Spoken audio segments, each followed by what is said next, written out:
Rise and shine, beautiful souls. I am Lotus of Judah 1111 Ministry International. Go ahead and like and subscribe as you enter in the chat. I'm going to give it a few seconds before I go ahead and begin laying biblical foundation, but the name of this is Blkkk Skkknhead. All right, this is going to be a Freudian analysis per se, in my humble opinion, in regard to Kanye's song that was on the Yeezus album. I think it was a 2013 album. He had a song called Blkkk Skkknhead, and I don't know, it could have been a premonition because similar to how black women were put on an auction block, was made to bear everything for public spectacle, there's been a reversal of things now. And so now Kanye has paraded, the epitome of the Caucasus Mountain man's woman. I mean, it is what it is, but he's got her out here doing similar what was done to black women. So I find it really interesting and very bold, especially during Black History Month. Now, some people could look at it as, it's real cold. Like that is a major pimpish move that he made. Okay. But I'm going to get more so into my little perspective in regard to what we're seeing played out right before our eyes. And I just want to let you know, okay, I'm just going to be speaking, based on some of my notes and off the top of my dome. Okay, so just be aware. I don't want to hear the nonsense in my comments. If you're, easily offended, you may want to venture somewhere else, but I'm just going to be giving my perspective from a biblical lens. This is a prophecy watch. What we're seeing is mirroring the exploitive gaze of history. So I'm also going to be including a more in-depth version, okay, on my other channel, which is the Matrix Study Hall. So you can go on over there too later on in today. But without further ado, let's go ahead and get into this in regard to this Freudian analysis of Kanye West's Blkkk Skkknhead. Now, what came to mind when I saw this is the correlation between Kanye's unresolved issues. Okay, he's literally the master of it. Okay, he has a sense of genius about himself, but at the same time, there's some things that he's actually working out in front of everybody. Okay, I thought of the Madonna horror complex. Now, I am no psych major per se, but I did take some courses, and I remember seeing some things in regarding to the Madonna horror complex, okay, also referred to as the concept of the id, okay, which is about, your primal instincts, okay, unchecked desires, and also the so-called pleasure principle.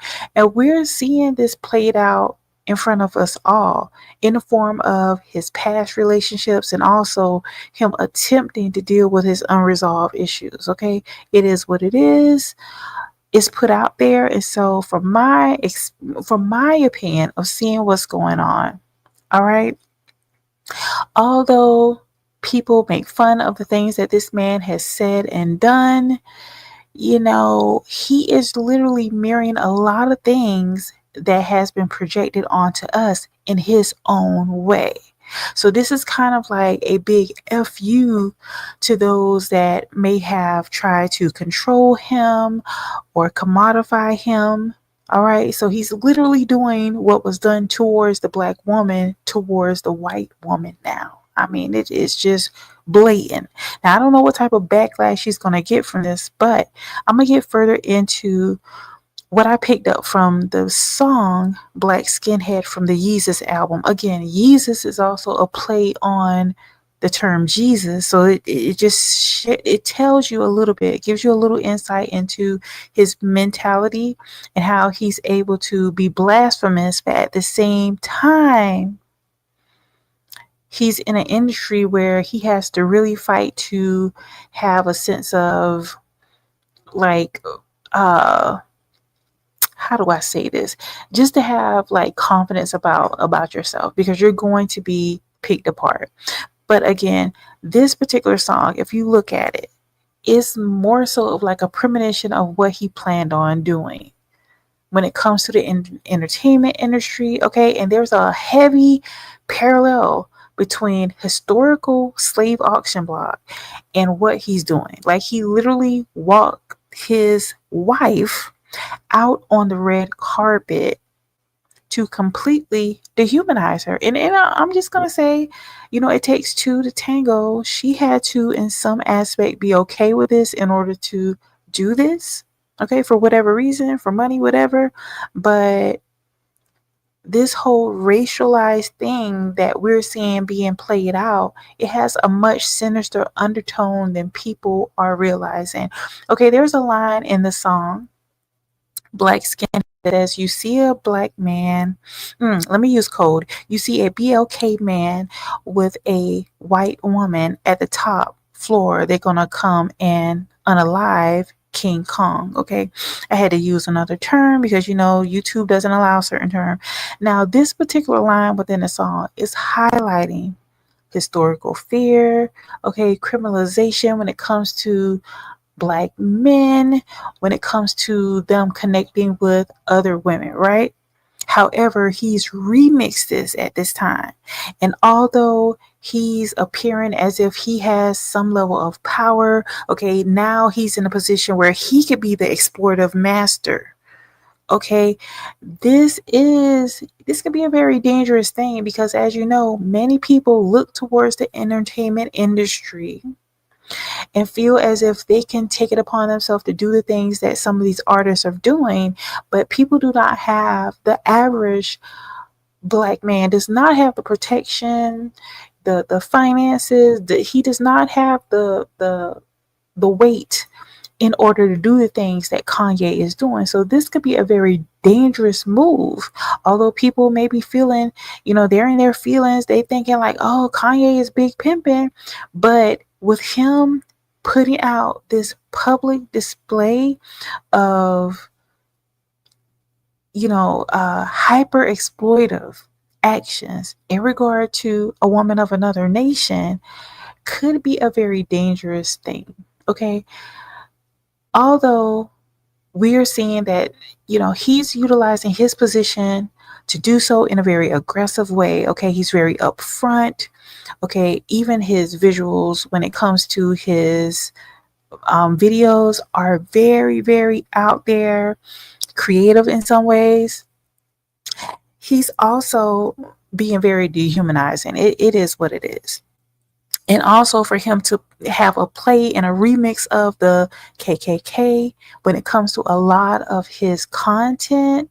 All right, it's almost as if he's taken upon that position so that he could be the so-called master per se in modern society. So I want to go ahead and lay down a few biblical references in regard to this whole thing that we're seeing happening right now, because there's a whole lot of things that's going on right now and it's all playing into each other.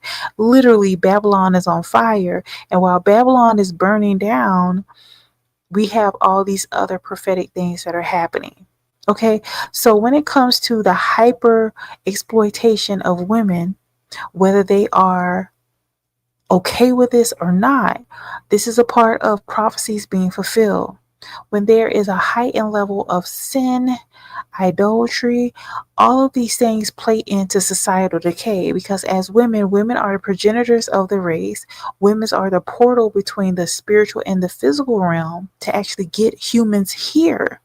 And so if women are looked at in a perverse way, if women are looked at as literal meat for consumption, then that represents the degradation of society. When women have been taken into a position of not having value, and if in general men do not have a sense of respect for women, then that also represents the decline of civilizations, such as in Rome, such as in Pompeii. We've seen this be repeated in history. And so we look to history not to repeat those things, but we look to history in order to avoid succumbing to their downfall. But right now we're seeing the fall of Babylon, and this is one of the markers that is falling. Let's go to the first scripture, which is Nahum 3:4. Because of the multitude of whoredoms of the well-favored harlot, the mistress of witchcrafts, that selleth nations through her whoredoms and families through her witchcraft. Now, this particular verse is speaking to the commercialization of selling yourself. Basically, let me just be very clear. This is what it is. This is an act of enslavement. All right. And although this whole corrupted idea that just because you may have the so-called money to do these things, that it is okay, it is, you're not being no better than the person that did this to your own people. In fact, it looks really like you're trying to mimic what was done to them. Okay.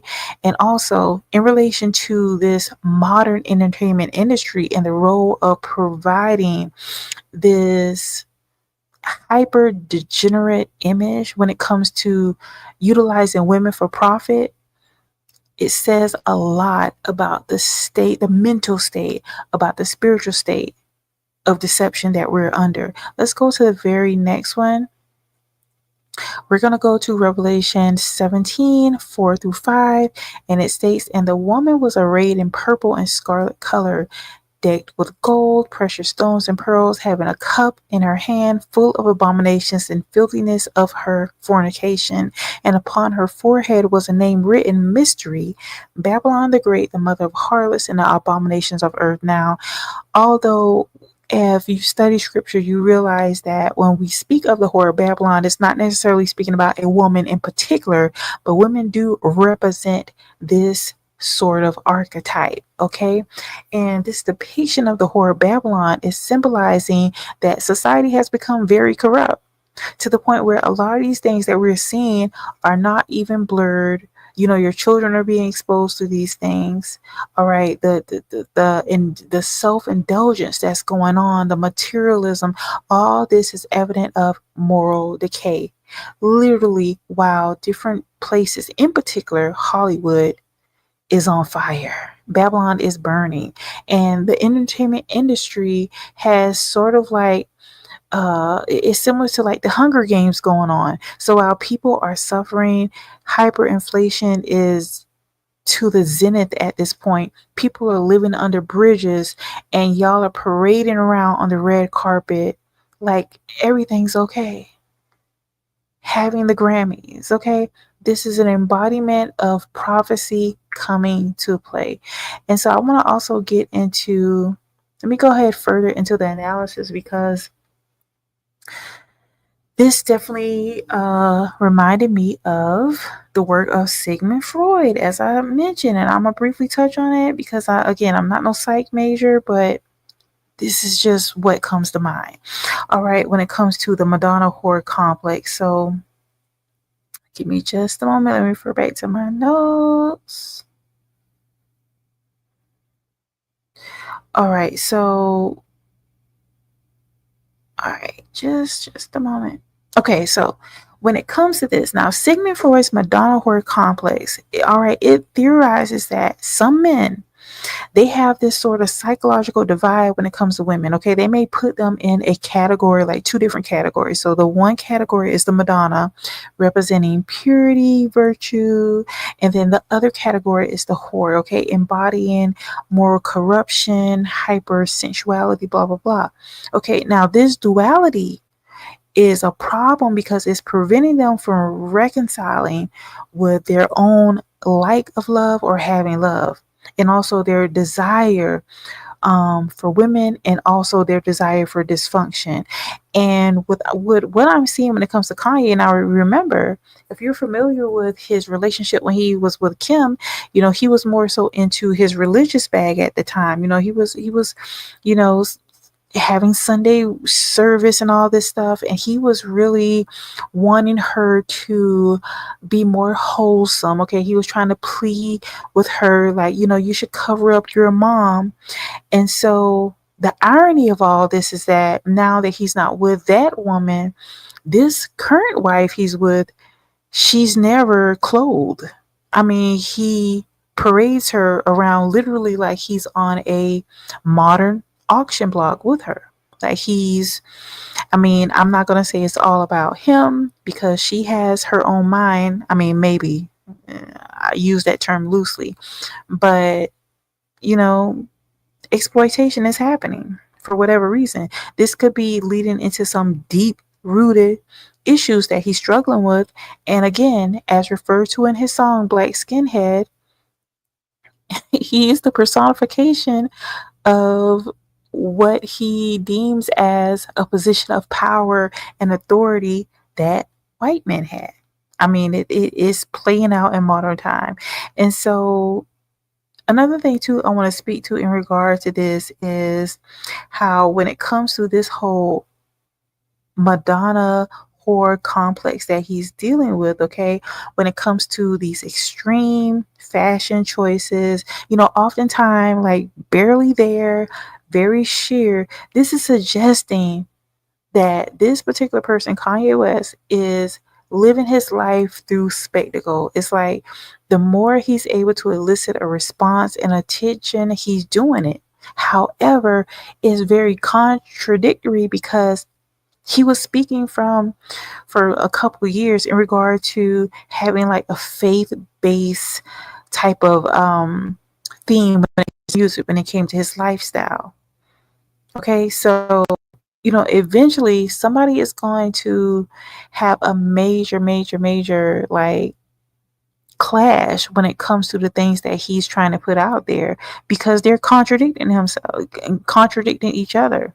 Okay, this is an aspect of control and rebellion.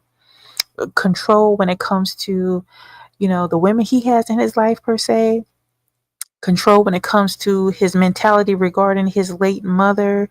All these things are clashing. And another thing I notice is that he's also clashing with his position as a black man when it comes to being in the entertainment industry and show his level of dominance. He's going to be out here and be the epitome of what he thinks a dominant white man is. Someone that can parade a woman out here, in the nude, and nobody's going to check him. Okay, that's really what's coming out, public ownership versus private devotion. And so while he's parading his wife around, very degrading, it is like he's exercising a form of control. Okay, and this is mirroring the historical power dynamic where white men control black women through this level of dominance.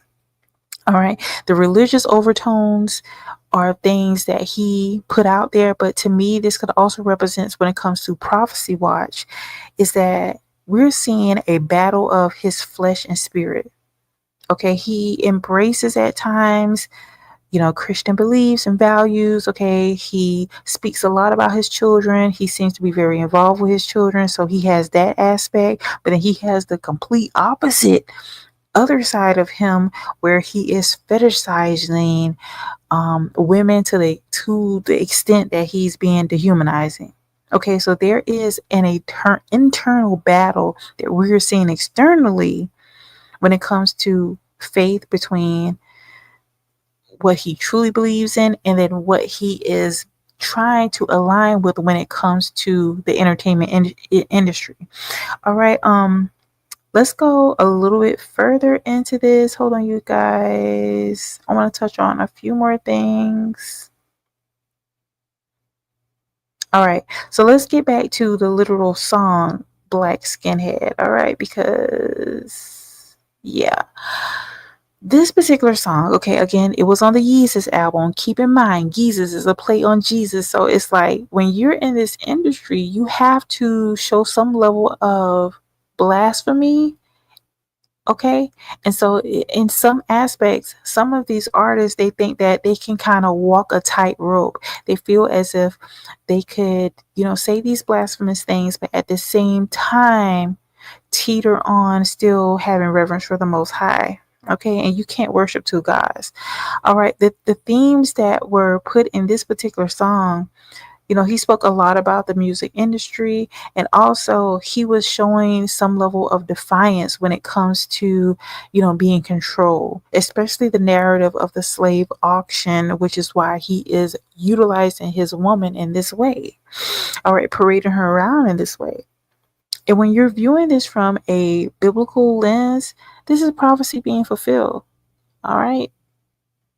Some of the things that may have been done towards us now, they are being reversed.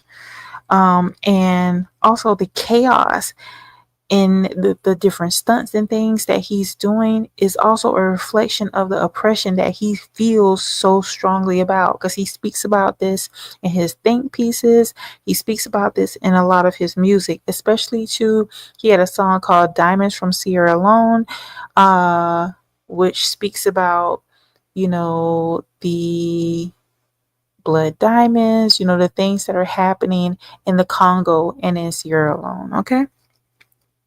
Now, another thing too, in regard to this song, all right, this is like spiraling to destruction, because just because he's able to do this or thinks he's able to do this, there may be eventually some level of backlash that comes from him behaving in this way. Thanks so much for being here. Good morning.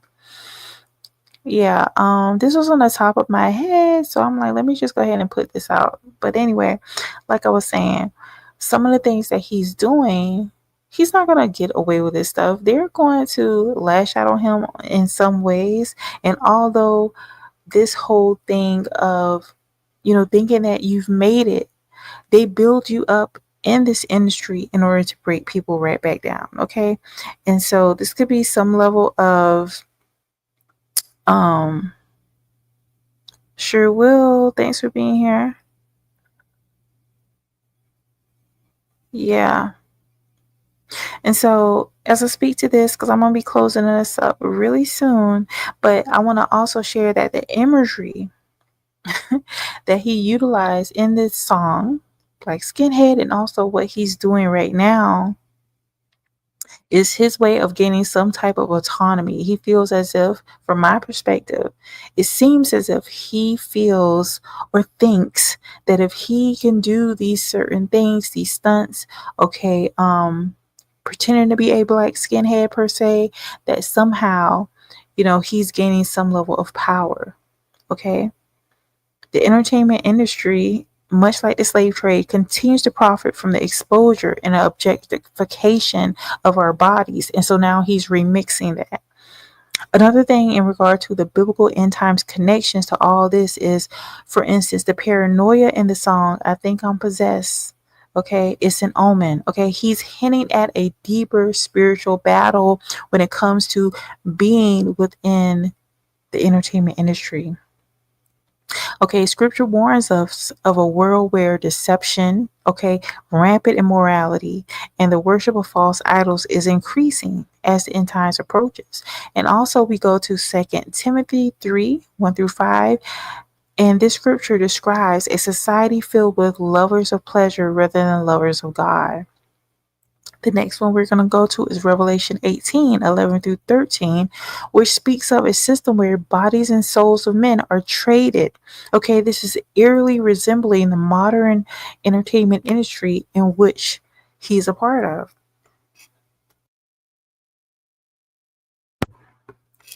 So I'm back. So Matthew 24:37.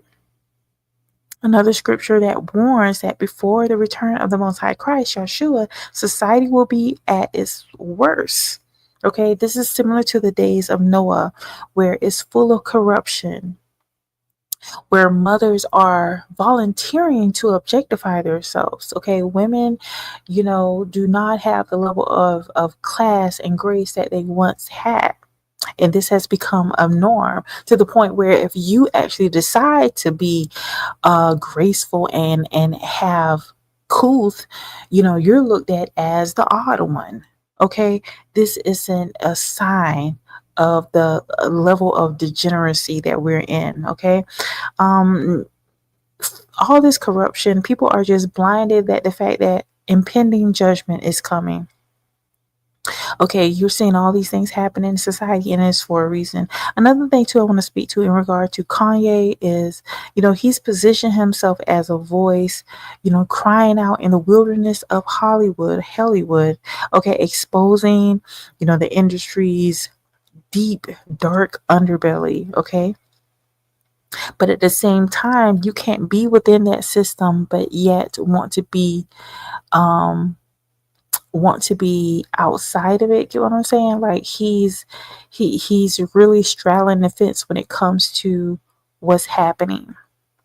And there's a lot of truth to the things that he says, but at the same time, he's wanting to benefit from it. So, in conclusion, this could be a call to awareness because this particular song, was like a premonition to what he's doing as of late. Okay, Blkkk Skkknhead is more than just a song, it's a warning. The parallels between, this so called Grammy appearance and the dehumanization of women on auction blocks, okay, they expose little has changed in the mechanism when it comes to exploitation. This is just a remix or a modern version of exploitation of women, okay? And coupled with this song's theme of, okay, he speaks about oppression and also industry control. So this is his way in which he's trying to gain his own control. And for a moment, he may feel that he has it, but I just feel like this is a stark premonition, when it comes to prophetic scriptures, warning of society consuming the very thing that it builds up, you know, he's definitely under some level of spiritual deception that somehow he's going to be able to come out of this without having any issues. Okay, we all see the trajectory of a lot of people that are in the industry and they think that they can somehow get out of it, or they can somehow maintain their souls and at the same time be in it. Like, there's no way. And although, there's some amazing, insightful things that he says, because he's an intelligent person. Some may even see him as some level of a genius, okay? Sometimes even a victim, but all in all, he is a participant in the very system that he speaks against. And so this particular song, Blkkk Skkknhead, stands as a testament to the ongoing battle for truth in the era of increasing signs of the end times, of Bible prophecy being fulfilled. And when it comes to, how he's utilizing his position to really, to really mirror a lot of historical power dynamics when it came to control of people, control over a woman, it says a lot, and he definitely needs prayers, because he's gonna need them. There may be some major backlash from this. Another thing too is when these things are being revealed, that he obviously has some unresolved issues, spiritual issues within the industry. We have to understand too that this is a part of prophecy being fulfilled. Okay, at some point, people think that they can do what the enemies have done, they can do what the oppressors have done, but at the same time, you end up oppressing your own self, because he has children, he has daughters, he has sons, and so they see these things. So this could be an ongoing cycle, but I definitely pick up heavily that the Most High is bringing a lot of these things. They're coming to pass because prophecy is being fulfilled. And so that's my little few cents here in regard to this whole debacle of the Madonna, the whore complex. He's big pimping, whatever, this Blkkk Skkknhead thing he got going on. But it's just like, brother, you got to do better. You can't be in the industry, behave like people of the industry and think that you're going to get out of this unscathed, okay? All right, all praises to the Most High, Yeshua, Jesus Christ. Until next time, you guys, see you later. Oh, and also go to my other channel. I really appreciate you all. My other channel, the Matrix Study Hall. I have it in the banner below. Go to my other channel, support a sister, a like and subscribe over there because I have other content over there that's not so much biblically based, but I'm definitely uncovering things about the Matrix. So I will see you over there too later. All right, bye bye.